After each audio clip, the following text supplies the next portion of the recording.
Welcome to Sacrilegious Discourse. I'm husband. And I'm wife. Together, we're reading the Bible for the very first time. We grew up without religion and wanted to know what all the fuss was about. Well, what have we learned so far? That God is a dick, and apparently some people believe in talking donkeys? We're not trying to pass ourselves off as experts. Nope, we're just reading the Bible for the first time and giving our first take reaction. If you'd like to join us in this venture, you might consider starting at episode 1. Otherwise, jump in wherever you like. All right, let's go read the Bible. Yeah, let's get to it.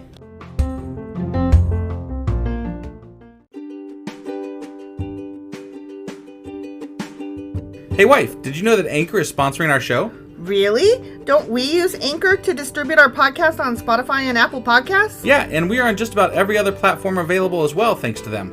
Why do we use Anchor as our podcasting service? Well, they make editing and distributing our show a breeze. What if one of our listeners wants to start their own podcast? Then they should head over to anchor.fm or download the app to get started. Awesome! You guys should go do that right now! Husband! Wife! Do you remember what happened last Friday? Wives. Wives. David's wives. Yeah, David's wives. Yeah, he, was coming to Nabal, and Nabal was like, fuck you! And then, Nabal's wife Abigail was like, right. You're so dumb.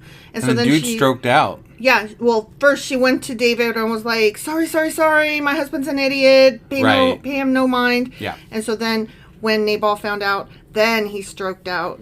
Yeah. And so then David married Abigail. Of course, because that's what you do, right? You marry the, right.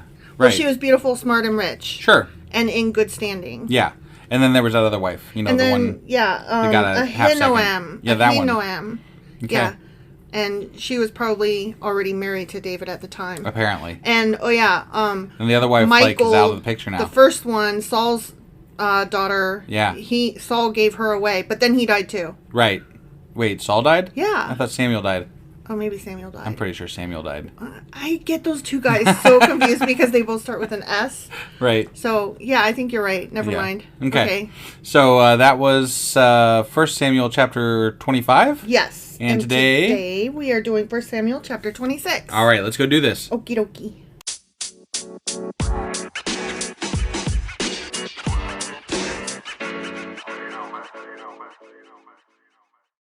Okay, 1 Samuel chapter 26. All right. David spares Saul at Ziph. Okay, so the tables have turned. Now David's sparing Saul, because it was Saul chasing David for the longest time. Right. And I know, he was in that cave. David already spared him. Yeah, so why does he got to spare him again? Yeah. That is weird. I didn't even think about that. Wait. Are we sure we're reading the right chapter? No. You're not? What chapter is this?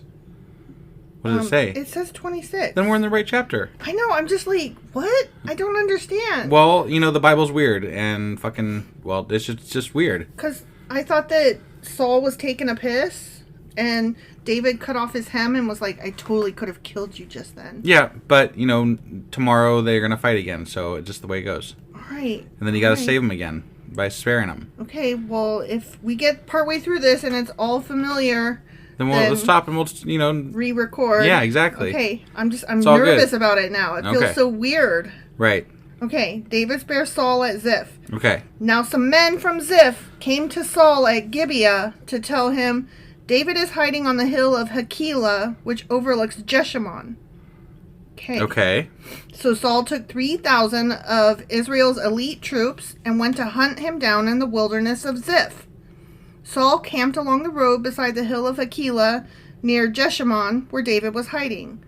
When David learned that Saul had come after him into the wilderness, he sent out spies to verify the report of Saul's arrival. This sounds almost exactly... I thought they made up, though. Well, yeah, what? This almost sounds like the... Okay, I'm really kind of lost here. I'm lost, right? So... David slipped over to Saul's camp one night to look around. Saul and Abner, son of Ner, the commander of his army, were sleeping inside a ring formed by the slumbering warriors. Okay, that's new. Mm-hmm. Yeah. Okay. No, I mean, all right. There's new stuff here, but it's like essentially the same story that was going on before they made up, right? Right. I was just like nervous that somehow I read the wrong chapter earlier somehow. Right. Like, this is weird. Oh, shit. Is he going to walk into another fucking cave and this time he's going to, I don't think so. Chop off a pubic hair or something? I don't think so. Okay. Okay. Who will volunteer to go in there with me?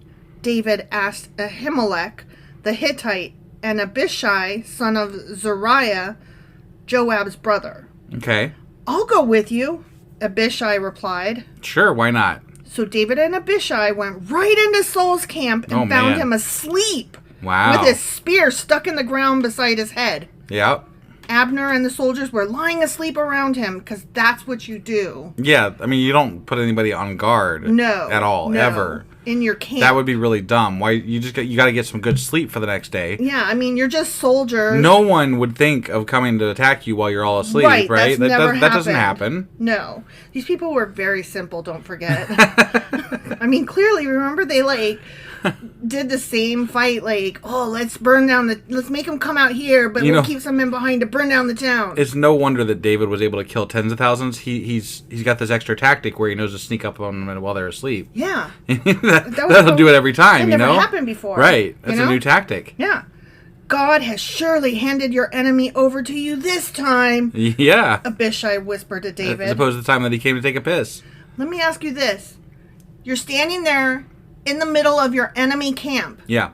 Do you stand there and gloat and whisper these things? No. Or do you shut the fuck up? Yeah, I mean, I would assume that you went there to, drive a fucking sword through him. Or something, gain right? information. Or, at the very least, you discussed it before you went into the goddamn circle, right? But you don't just go in there and be like, hey, look at these fuckers. I mean, right? Right, yeah. Let me pin him to the ground with one thrust of the spear. I won't need to strike twice. Yeah. No, David said. Okay.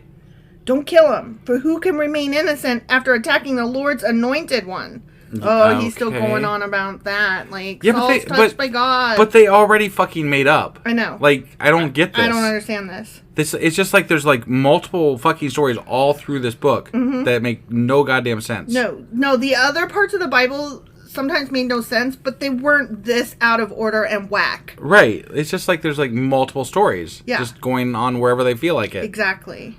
Surely the Lord will strike Saul down someday, or he will die of old age or in battle. So why the fuck are you in the circle of his camp of army people? I don't know why he's there. Maybe he's just there to get information. Or maybe he's there to be magnanimous. The words surely someday he'll get struck down by old age just is not...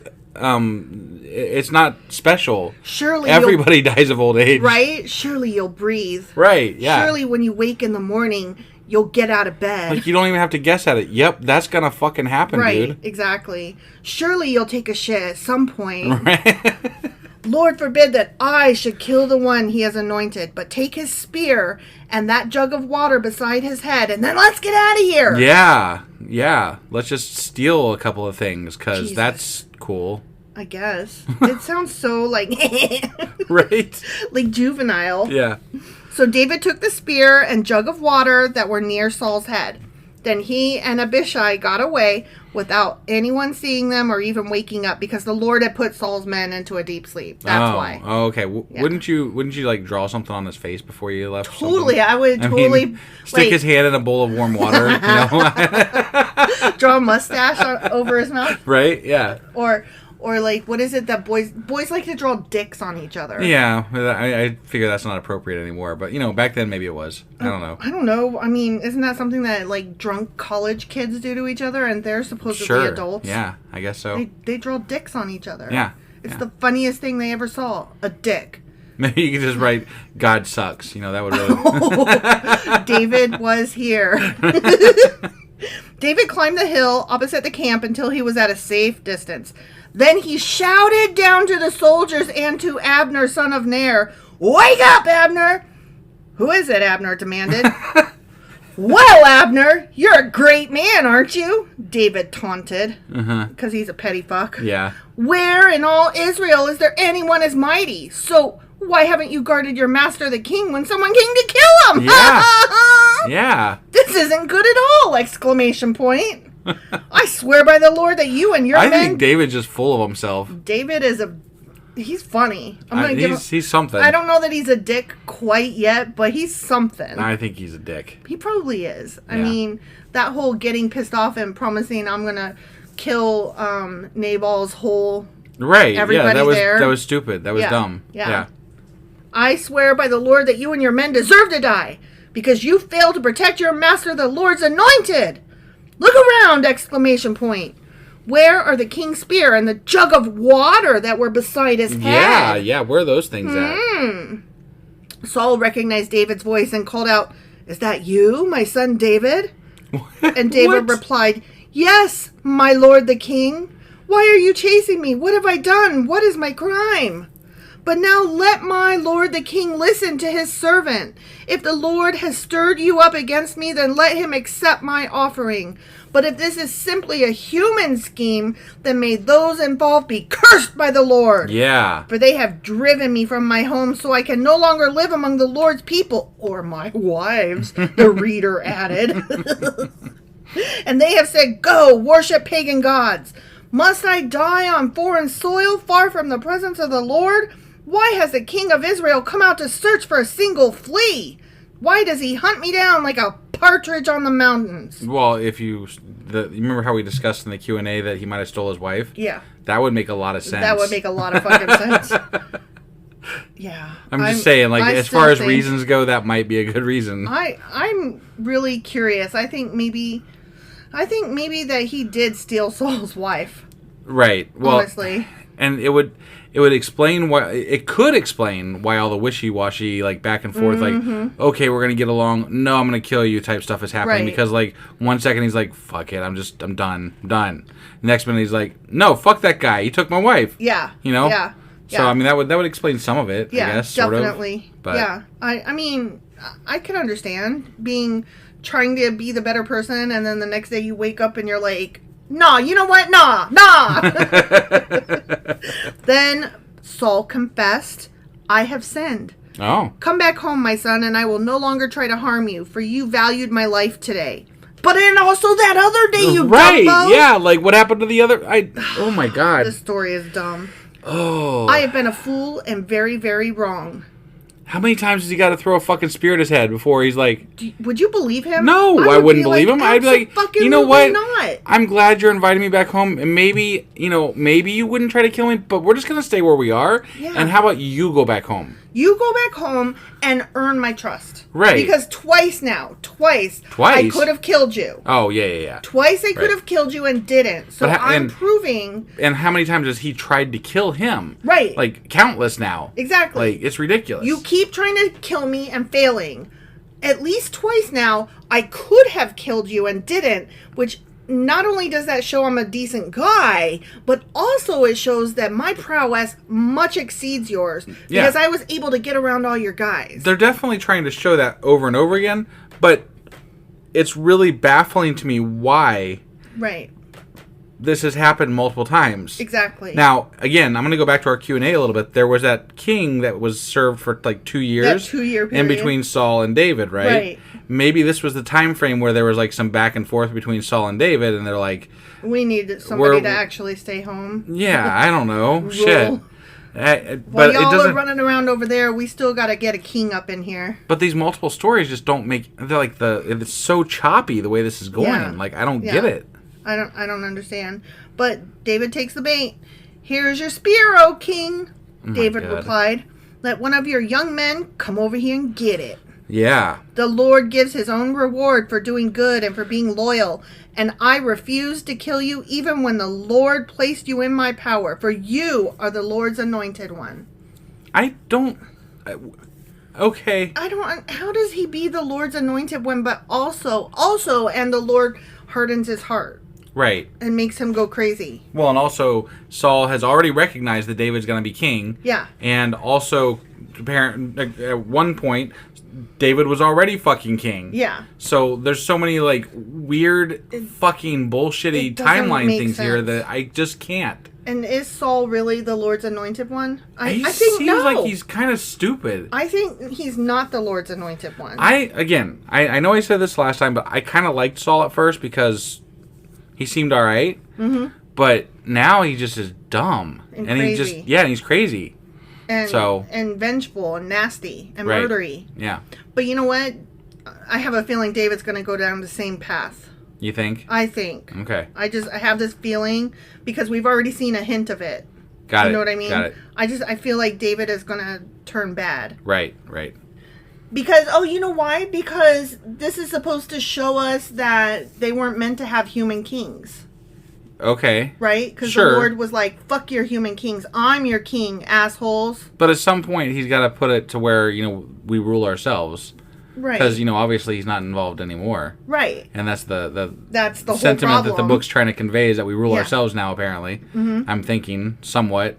I don't know. No, I don't know what it's trying to convey. I don't fucking care. But what it's trying to convey is that the people were supposed to continue to follow God even though God clearly left them. Right. That's what it was meant to convey. Got it. And the more that he left them, the more they didn't. And the more that they didn't follow him, the more God left them. Sure. And whatever. Okay, so anyway, David continues speaking. Now may the Lord value my life even as I have valued yours today. May he rescue me from all my troubles. And Saul said to David, blessings on you, my son David. You will do many heroic deeds and you will surely succeed. Then David went away and Saul returned home. The end. This is almost exactly how the last chapter went. Yeah. They're fighting.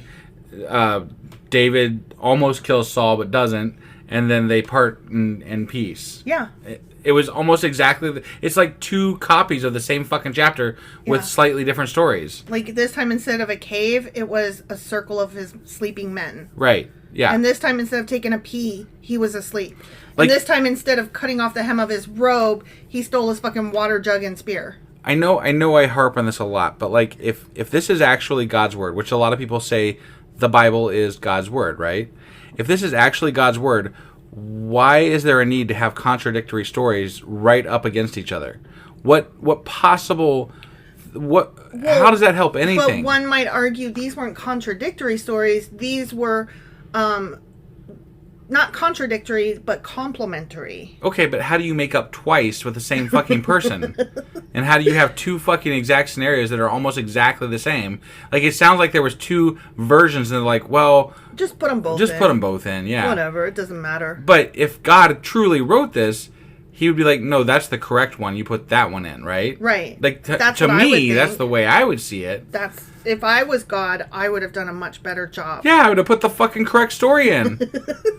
And it's not. It's the wrong story. And in the right order. Yeah, definitely. Yeah. It's dumb. It's dumb. So, that's all I got, But you know what? To be fair, maybe God originally did pick out the right ones, and then men fucked it up and fumbled it so bad over the years, he was like, you know what? Fuck this, I'm out. But no, I'm sorry. I have been told by multiple people that the Bible is God's word. Yeah, but that's people telling you. Yeah, no, I know. I don't trust people. I'm just saying, look, I don't want to hear that shit ever again. Like, I'm sorry. Have you fucking read 1 Samuel? You bastards. If you think the Bible was written by God and this is God's word or whatever, you are full of goddamn shit. So you believe that donkeys talk? I don't even care about that. I'm talking about... I care about that. I agree, but I'm saying the contradictory bullshit throughout this book that doesn't make any fucking sense. If you tell me that your God wrote that, your God's a fucking idiot. Like, that's the best he could come up with. Right. That's the best he could do. Yeah. He could literally, supposedly, according to you how powerful he is, he could literally come down here and make all the Bibles read correct. Yeah. That would be awesome. Right. And he could even maybe make us forget that it was ever stupid. Yeah. I'm just saying. And you know what? I would love to be reading this book and be like, oh, that's kind of nice. Oh, that makes sense. Oh, yeah. Okay, I can see it now. Yeah. That would be great. I was okay. I didn't like religion before we started this podcast, right? So I'll admit, I came into it a little bit angry, though. I was much less angry. I actually came into reading this Bible with the intent of reading it with an open mind to with an open mind. Spirituality and history and interesting. I thought maybe even I could enjoy it at some level and like revel in the beautifulness that is the Bible. Mm-hmm. There is none. It's fucking dumb. It's not beautiful. It's not beautiful. It's just stupid. It's stupid. Like, whatever little bit of spirituality I had this Bible has squandered and squashed. I got none. Right. Like, I went in as an agnostic. I came out as a hard, mean, bad atheist. I'm so mad about it. So, I know we're rambling on here a little bit, but we've had a lot of fans tell us that they really enjoy our take on the Bible because it's a fresh look at how you read the Bible because they're used to, their preacher, pastor, whatever. Explaining it away for them. Right, yeah. Whereas we don't know shit. Right, we don't know shit. We're reading it for the first time. We're like, fuck cares? I don't know. Like, what is this stupid ass shit? Right? So, but what was I going with that? I don't know where I was going with that. You've had fans reach out. Oh, yeah.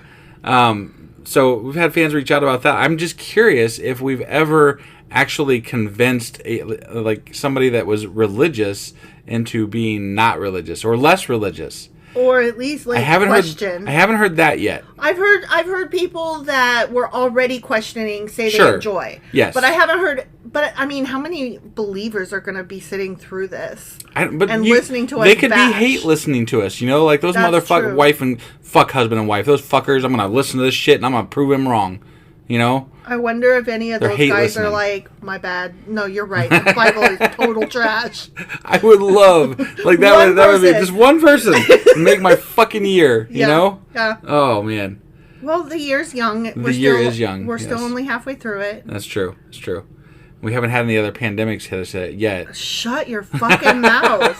Because monkeypox is coming for you, mister. Yeah. That's right. I forgot. All right. We're rambling. We totally are. We always do. I know. So let's, that was 1 Samuel chapter 26. And tomorrow we'll be back for 1 Samuel chapter 27. All right, we'll see you guys tomorrow. Bye.